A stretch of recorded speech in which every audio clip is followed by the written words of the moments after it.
আসসালামু আলাইকুম। অনলাইন ব্যবসা অফসাইট জেনারেল অফিসিয়াল পেজে আপনাদের সবাইকে স্বাগতম। দর্শক, শীত পড়তে না পড়তেই অঞ্চল ভেদে খেজুরের রস বের করার ধুম পড়ে গেছে। কাঁচা রস এবং খেজুরের রস দিয়ে তৈরি গুড়ের চাহিদা বিশ্বজুড়ে। সো দর্শক, সেই খেজুর গাছ কেটে কীভাবে রস বের করে আনা হয় স্বল্প পরিসরে আমি আপনাদের দেখানোর চেষ্টা করব আজকের এই ভিডিওতে। দর্শক, আমার পরিচিত ছোট ভাই ওদের খেজুর গাছ কেটে রস বের করার উদ্দেশ্যে হাতে শাবল নিয়ে খেজুর গাছের শক্ত পাতার নিচের অংশ পরিষ্কারের কাজে ব্যস্ত রয়েছে। সো দর্শক, খেজুরের কাঁচা রস এবং খেজুরের গুড় আমাদের জন্য সহজলভ্য হলেও খেজুর গাছ থেকে রস বের করে আনার প্রক্রিয়াটি মোটেই সহজ নয়। দর্শক, এর জন্য দরকার শ্রম এবং সময়। ধৈর্য ধরে আমাদের সাথেই থাকুন, আমরা দেখানোর চেষ্টা করব কিভাবে খেজুর গাছ থেকে রস বেরিয়ে আসে। এই ডালগুলো গাছ থেকে কেটে নামানো হয়েছে, অনেকগুলো ডাল। চোখে চশমা পরে বাঁশ বেঁধে শুধুমাত্র রশি এবং বাঁশের উপর নির্ভর করে বসে আছে আর নিজেকে বেঁধে নিয়েছে একটি রশির মাধ্যমে গাছের মধ্যে। এখনো কাজ চলতেছে, এটা অনেক পরিশ্রমের কাজ।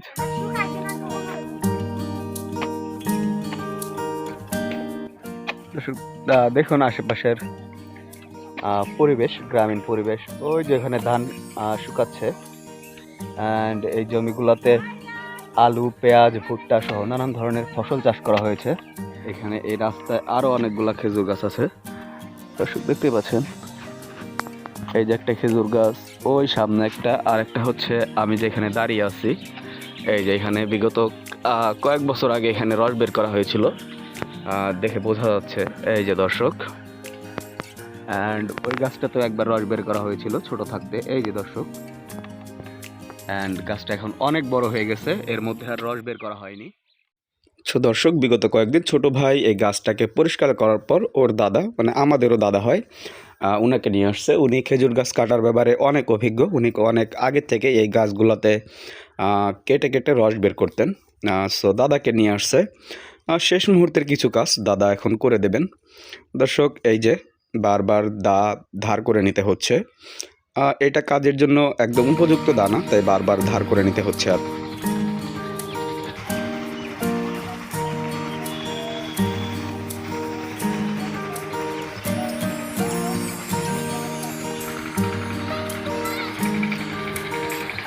দর্শক, কাজটি কিভাবে সম্পাদন করা হচ্ছে আপনাদের দেখানোর সুবিধার্থে আমি দাদার পিছু পিছু উপরে উঠে আসলাম।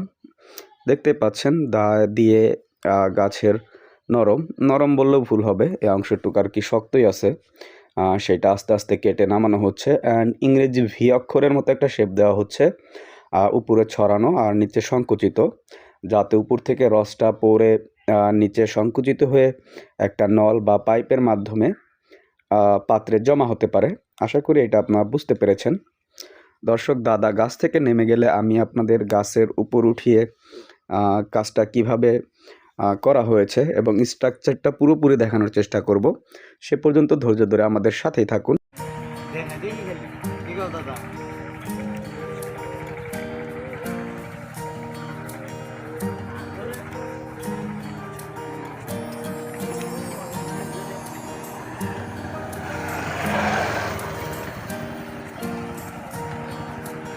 এতক্ষণ ধরে আমাদের দাদা এই কাজটি করতেছিলেন, অ্যান্ড দেন এই কাজটি করার পর লক্ষ্য করা যাচ্ছে রস বের হয়ে আসতেছে। দর্শক দেখতে পাচ্ছেন, ভেজা ভেজা। এটা যদি এইভাবে আরও কয়েকদিন রাখা হয়, বিভিন্ন প্রসেসিংয়ের মাধ্যমে এটাকে আরও ক্লিন করা হবে। এই যে জায়গাটা দেখতে পাচ্ছেন, এখানে মার্ক করে রাখছে, দায়ে যথেষ্ট ধার না থাকার কারণে উনি নেমে আসছে। এই যে দেখতে পাচ্ছেন দা নিয়ে নিচে। দর্শক দেখুন আশেপাশের পরিবেশ। এই গাছটি আমরা আপনাদের নিচ থেকে এবং সাইড থেকে কাটা দেখাচ্ছিলাম। দর্শক দেখতে পাচ্ছেন, এই যে হচ্ছে লাইন, এই যে মার্ক করে রেখে গেছে। এগুলো আরও ভালো করে ক্লিন করে কাটতে হবে। অ্যান্ড ইতিমধ্যে রস আসতে শুরু করেছে। এই যে দর্শক দেখুন, আমার হাত ভেজা। এইখান থেকে শুরু করে এই পর্যন্ত সম্পূর্ণটা পরিষ্কার করতে হয়েছে। এরকম ডাল ছিল গাছের, তাজা মরা সব ধরনের। দেন একটা নির্দিষ্ট জায়গা, গাছের উপরিভাগ, যেই জায়গাটা একটু নরম, সেই জায়গার থেকে রস বের হয়। এই যে দর্শক দেখতে পাচ্ছেন, আর রস এবং মিষ্টান্নের খোঁজে অনেক পিঁপড়াও চলে এসেছে এখানে।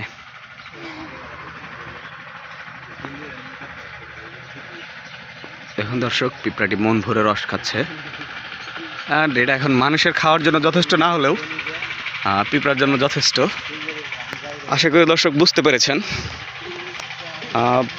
প্রক্রিয়াটি কিভাবে সম্পাদন হচ্ছে। সো দর্শক, ভিডিও ধারণ করার পরে ওরা আরও একটি গাছ এভাবে কেটেছে, অ্যান্ড দুইটি গাছ থেকে ওরা ইতিমধ্যে রস সংগ্রহ করতে শুরু করেছে। ভি স্ট্রাকচারের নিচের সংকুচিত অংশের সেখানে একটি নল লাগিয়ে দিয়েছে, আর সেই নল দিয়েই পাত্রে রস পড়ে। এটাই হচ্ছে সিস্টেম। ধন্যবাদ দর্শক, আশা করি বুঝতে পেরেছেন কিভাবে খেজুর গাছ থেকে রস বের করে আনা হয়। ধন্যবাদ দর্শক, ধৈর্য সহকারে ভিডিওটি দেখার জন্য। সুস্থ থাকুন, ভালো থাকুন। আসসালামু আলাইকুম, আল্লাহ হাফেজ।